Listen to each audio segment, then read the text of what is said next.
Joseph Valdez.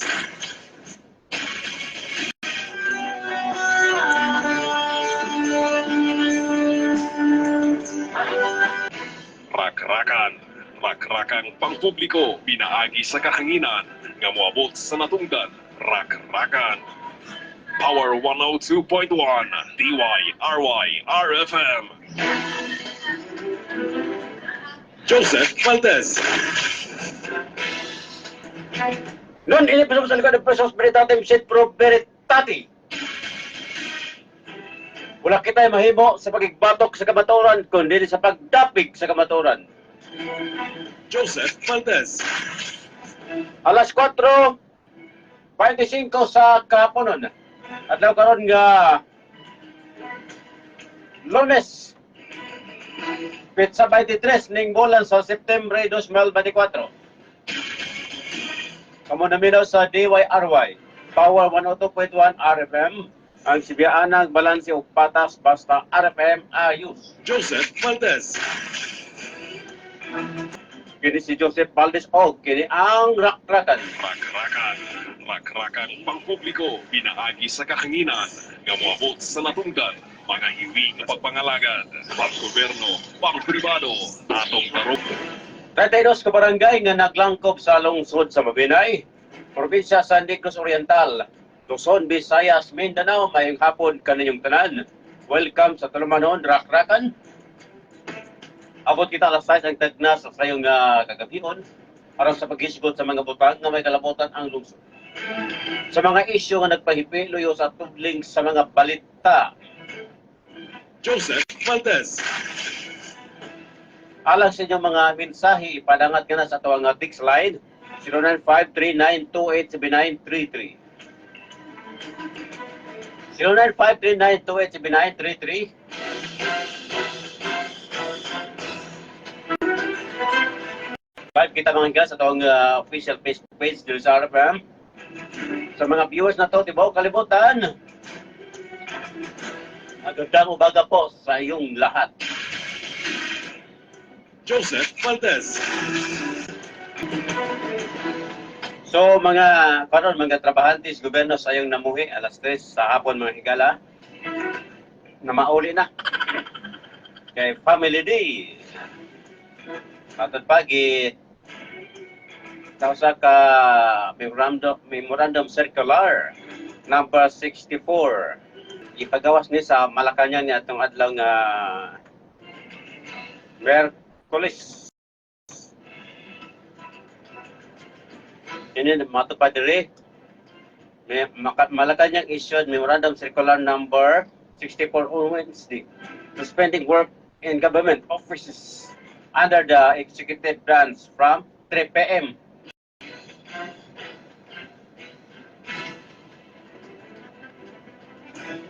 Anto ding ning adlaw Lunes mga higala September 23.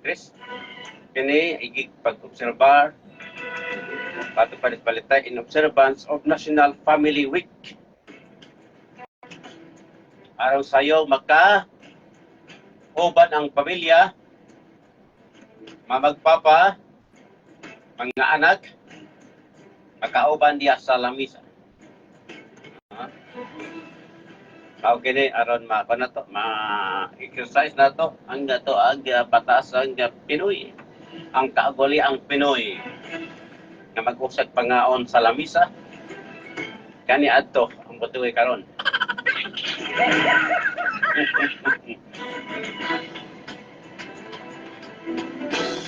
This office is also encourage all government workers and executive branch to fully support the programs and activities relative in the observance of Family Week as an organized by the National Committee on Filipino Family.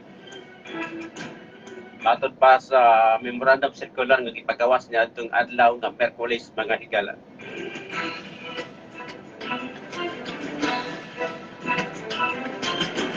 The suspension of work in other branches of the government, in independent commission or bodies and private sector is also encouraged so as to afford all Filipino families the full opportunity to celebrate the 32nd National Family Week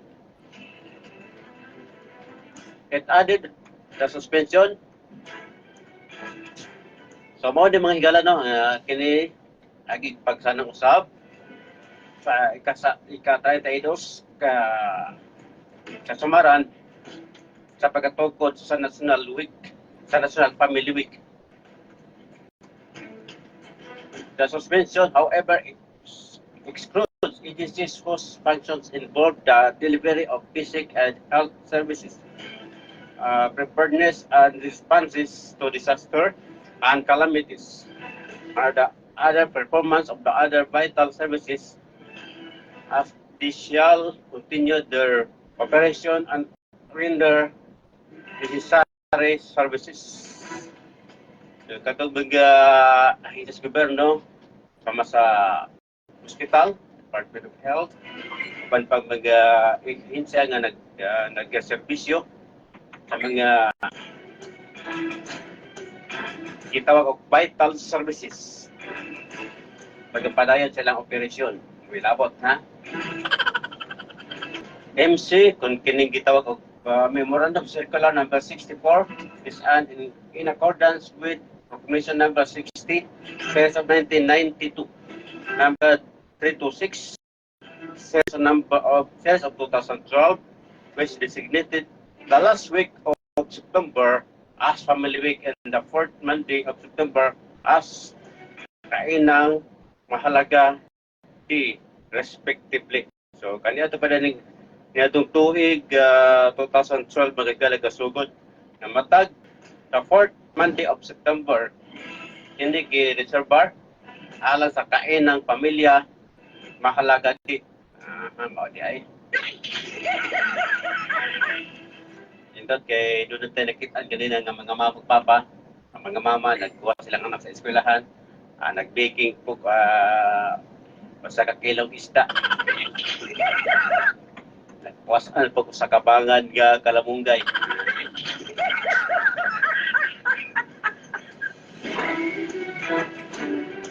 O di mga higala, natuntay nga ato pwede pong hatagag hatagag pili ang atong pamilya, si pamilyang Pilipino. Okay? Mo ni pasig matingala mo nga nang sayong na mauli. So sumala sa ato ang pagsanong sa ika-32 kasumaran